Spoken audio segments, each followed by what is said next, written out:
Is this thing even on? Don't even know if this is on. But I'm in my car. That's Alvin, by the way. This is not the usual place that I come to film YouTube intros, but I've been very, very busy over the last week. This video was supposed to come out yesterday. I'm not even going to lie, I'm sitting in my car right now. It is Thursday, 4 minutes past 4, and I haven't even started it yet. This video was supposed to come out last night.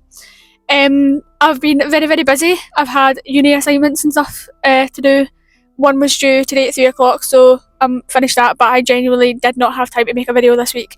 So, this video is getting bashed out last minute, a day late, so I apologise for that. I absolutely love making these videos for you guys, but my education does come first. Because I'm in my last year of uni now, so it's fucking all hands on deck, pretty much. And I've got my dissertation that's due this year, so I've got so much to do. I'm trying to get weekly videos out. It's hard. It's fucking hard. But anyways, I just wanted to make this little intro to show you guys that I don't just sit in my room and talk shite. I do go out and do things. So I'm on my way to Smith's Toys Superstores to get my niece a first birthday gift because it's her birthday tomorrow, and then I'll be back home to work on this video. This is a true crime based video, so there will be another intro. I'm very sorry for that, but I can't help it, okay? But yeah, enjoy the video. I look like a fucking idiot. There's people watching me right now, so I'm gonna go. Goodbye. Kids are supposed to be innocent, a symbol of purity and promise, but behind the smiles and laughter, something sinister can hide. When I was a kid, I used to go outside and play Britain's Got Talent with my pals. I would ride my bike and play pretend, but the kids that I'm going to talk about in today's video had their childhoods ruined by committing a horrible, amazing start to the video, Taylor, a horrific / horrible, I tried to mix them together, act. Jesus Christ. So these are not your average playground stories. These are the chilling acts or cases of children who I've killed. If you've been following my channel for quite a wee while, you'll know that I'm currently in my 4th year of uni, doing my bachelor's degree in criminology and sociology with law. I originally started this channel because of my anxiety that I was facing about my future, and I wanted to put my degree to good use, and what better way to do that than doing something that I love, and that's content creation. Recently I've been focused on Scottish degenerates and their run-ins with the law, but I also wanted to focus on like international cases that include homicide. And one thing that particularly interests me is cases that involve kids. So this is part 3 of my series entitled Killer Kids. I'd also like to put a trigger warning, as these cases do involve mentions of cannibalism, extreme violence and the occult, so you should watch with extreme discretion. And if you're a kid, you fucking shouldn't be here anyway, so get your brood. But without further ado, let's get into the first case. Sandy Charles. On the 8th of July 1995, 14-year-old Sandy Charles, along with an accomplice, stabbed and killed 7-year-old Jonathan George Timpson. They beat him with a beer bottle and a rock, and then proceeded to cut strips of his skin, boil them down for consumption in a ritual. This happened in La Ronge, Saskatchewan, which is in Canada. Now, Sandy was infatuated with the horror movie Warlock, which he watched religiously. Now, I've never watched this film. I'm never going to watch this film, but I did take a look into it to try and get a bit of an understanding on what the fuck it's about. So, released in 1989, Warlock is a supernatural horror film about a warlock, who is sentenced to death back in 1691, but instead he manages to flee to the 20th century where he's followed by a witch hunter. The warlock is in search of parts of the Devil's Bible and the belief that he can use it to uncreate the world. In the film, it's believed that if you drank boiled down fat from a pure soul, aka a virgin, then it would give you the power to fly. Clearly mentally ill and deluded, that's exactly what Sandy Charles did. Now, the victim, Jonathan Timpson, just 7 years old, was described as playful and outgoing. His body was found on the 11th of July, 3 days later, in the Aspen and Cedar Woods, just a few hundred yards from his grandmother's house. The police arrested 14-year-old Sandy Charles and his 7-year-old accomplice, William Martin, who is believed to be a cousin of the victim. Now, the accomplice was actually too young to be charged, as the criminal responsibility age in Canada starts at age 12. Sandy, however, was found not criminally responsible for the murder and was institutionalised instead. It was clear that Sandy was suffering from bizarre delusions and schizophrenia, as he told the police that a spirit in his room gave him the homicidal thoughts. He claimed that a voice told him that instead of unaliving himself, he should do it to someone else instead. Sandy was driven by his own delusions based on Gothic Satanism, brought on by movies rather than any actual religious beliefs in Satanism. The latest update that I was able to find was actually from June of 2000, when Sandy found himself back in court after attacking a nurse and knocking her unconscious. He received a 1-day sentence in solitary confinement. I couldn't find anything about what he's up to today. He was transferred hospitals back in 2014. Most likely he's still in psychiatric care today. This next case inspired one of my favourite horror flicks, a cult classic, the case of Elise Paylor. I think that's how you pronounce it, I'm not 100% sure. So this case actually inspired the film Jennifer's Body, starring Megan Fox. If you haven't seen this film, I highly recommend it. I absolutely love it. But I'm not going to be talking about the movie, I'm going to be talking about the real case behind it.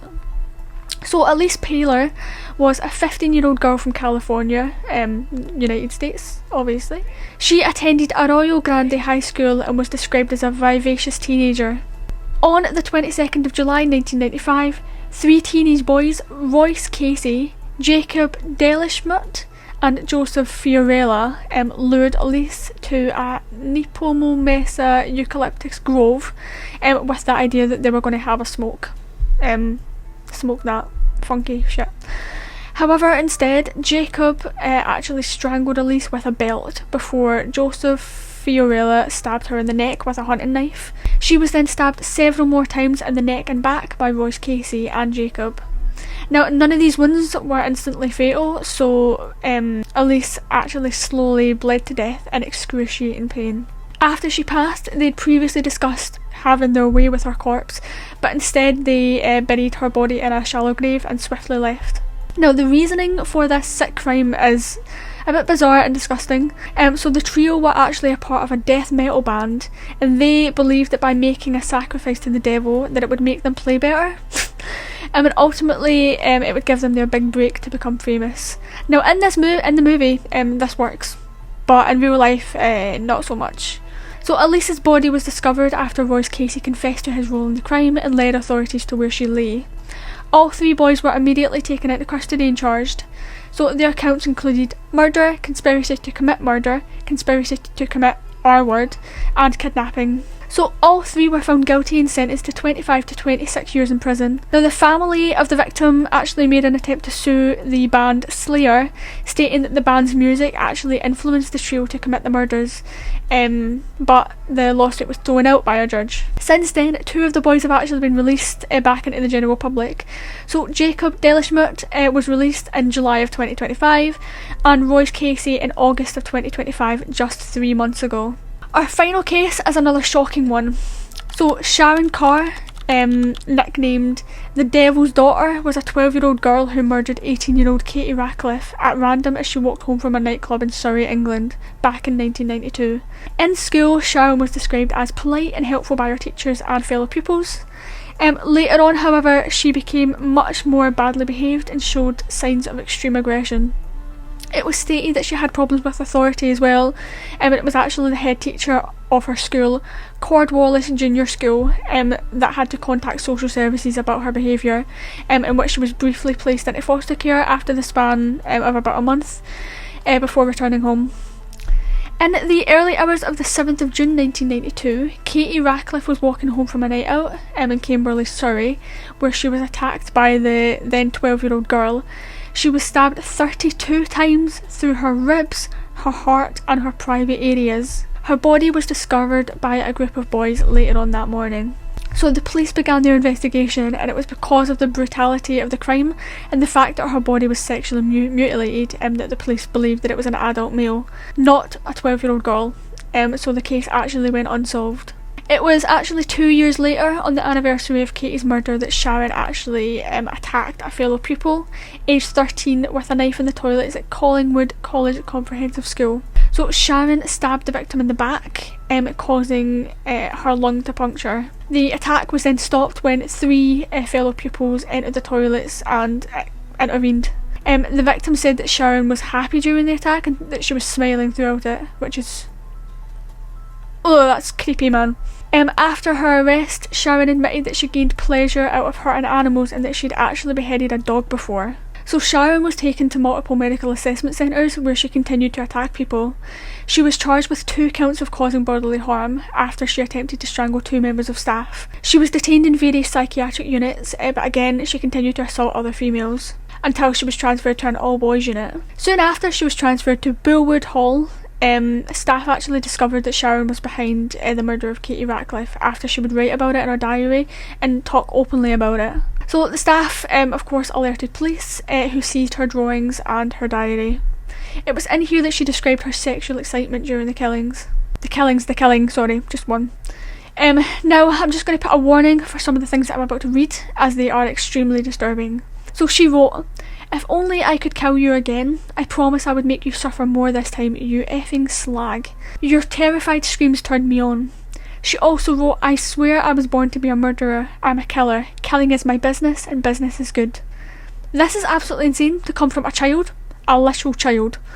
But of course Sharon made a full confession to the police and gave details that only the killer would know. On the 25th of March 1997, Sharon Carr was convicted of murder after 5 hours of deliberation from the jury. This conviction meant that Sharon was officially Britain's youngest ever female killer. It's actually a common misconception that Mary Bell was the youngest because she was just 10 years old, but she was actually charged with manslaughter, and I have actually covered her case in the previous Killer Kids episode, so you can go watch that if you're interested. But since then, she's still detained. In August of 2023, Sharon was actually denied parole after serving her minimum 14 years, as she's still considered a danger to the public. She was moved prisons after continuing to assault staff and fellow prisoners and admitting how she wants to kill. These cases are truly disturbing. It's still hard to wrap my head around how young these perpetrators are.